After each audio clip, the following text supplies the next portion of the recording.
एगो लईकी बचपन ही से अपना ममहारे में रह गईल बिया। ममहारे में एको लइका से बेपनाह मोहब्बत हो गईल।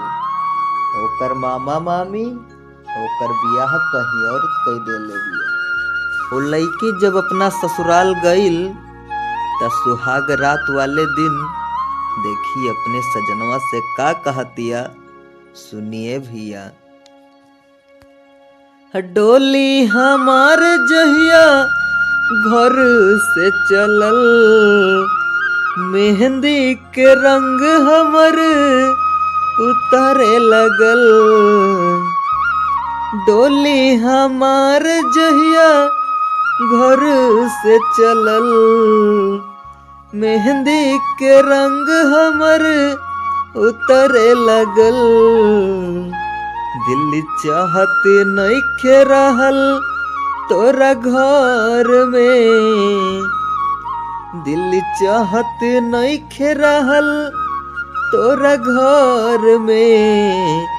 हम रहब ना हे राजा, प्यार कइले बानी ममुहार में। हम रहब ना ए सैया, प्यार कइले बानी ममुहार में। हम रहब ना ए राजा, प्यार कइले बानी ममुहार में। हौ लईकी इतना कहला के बाद इतना रोवे लागल हमर भाई कि दुनिया वाले इकट्ठा हो गईले और पूछे लागल कि बेटा काहे रोवेलू। तो लईकी का कहलस, सुनिए भैया।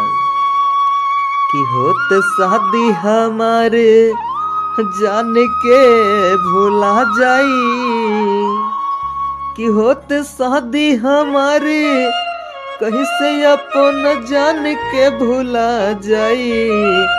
बतावा ये गाँव के लोगवा, बतावा ये गौआ के लोगवा, कहीं जहर के दुकनिया खा के हम मर जाई। बतावा ये गौआ के लोगवा। काहे कि उ लईकी उ लइका से इतना प्यार करेली कि उ लइका खातिर अपन जान भी देवे के खातिर बा। लेकिन उ मामा उ मामी ओकर का कैलस कि वो को रोक के छोड़ के बेच देले धन के चक्कर में। आ कैले जिंदगी वो करी नास एगो पापी के हाथ में। कैले जिंदगी हाँ नास वो कर हाथ दे के एगो पापी के हाथ में।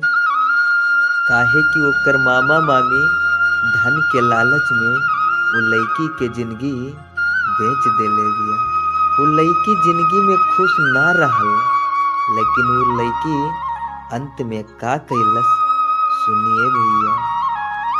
खाई के जहरिया ऊ होता दुनिया छोड़ देले, पता चलल ओकरे सजनवा के फसरी लगा ले ले।